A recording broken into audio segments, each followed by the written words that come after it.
In today's lessons, we're going to teach you how to get rid of certain sounds from a drum loop.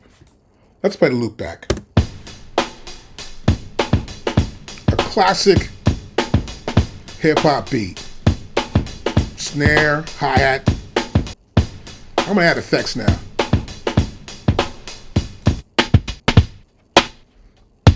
I compressed the sound. I EQ'd the sound. I made sure the transient master was there. I added a gate to gate out frequencies. And that's how we make it sound like this. Let's start our lesson. So here's how this works. Pretty much, I got a beat someone wants to use, right? And just play the beat back. So a famous sort of beat, right? So now I'm going to put on this compressor.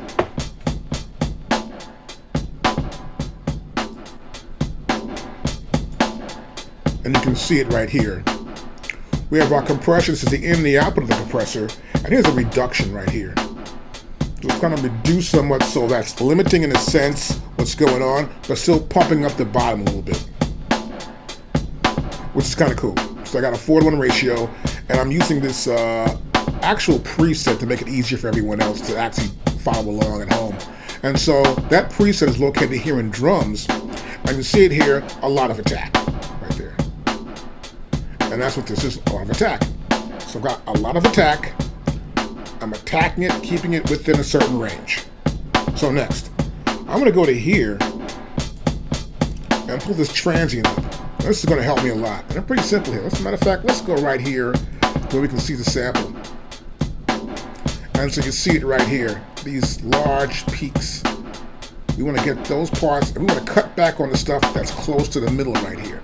We want to get the loudest information possible. So this transient I have set to hard edge. So it's going to get hard. So let's try this out now. Let's pop it in. Oh, you see it? It's pumping it now. We still have the other instruments, little effects here and there. You can hear a little bit of that reverb too as well, but we're actually causing change here. You'll see the attack is set to 69%. This is called hard edge. And I believe this is the last one. It's right here. That's hard edge. And you're coming here with hard edge. You have an attack shape.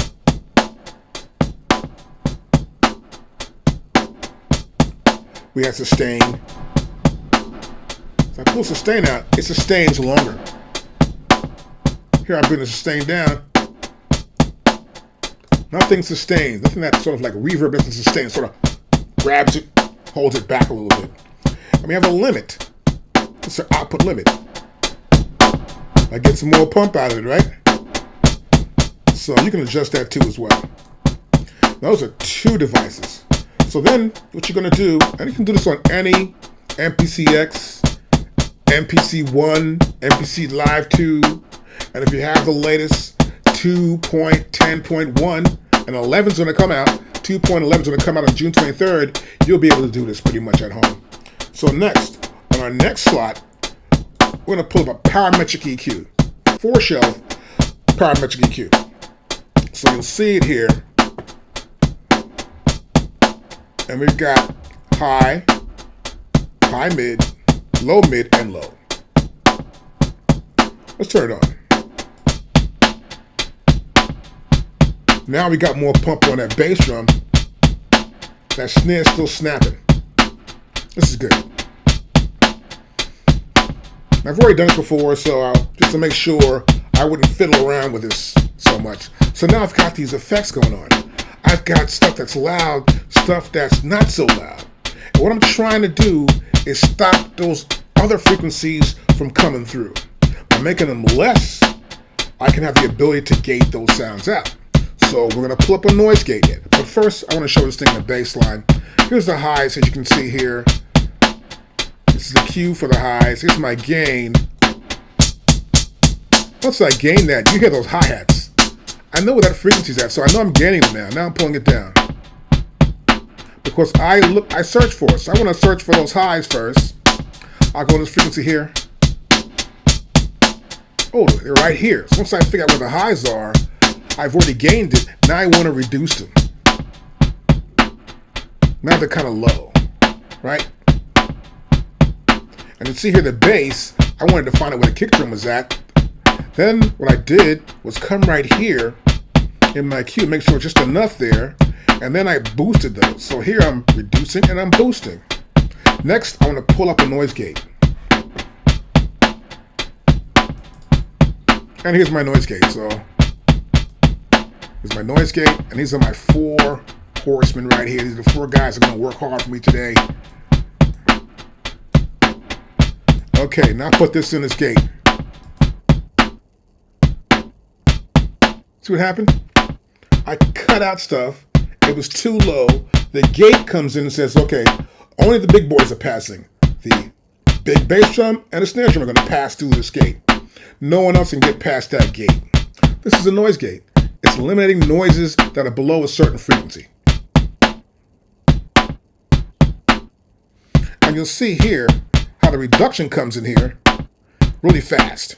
It lets them through, then the gate closes. This orange line here. The green line, the one on the left represents the input.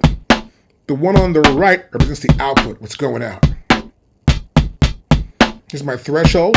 This is the attack. Watch this. I cut the entire attack off. So the attack, of course, is the hit. I can adjust that too. Now this is the release. Now I'm here at 28. I'll go to here. I hear more noise. I don't want that. So you want to bring this down a little bit.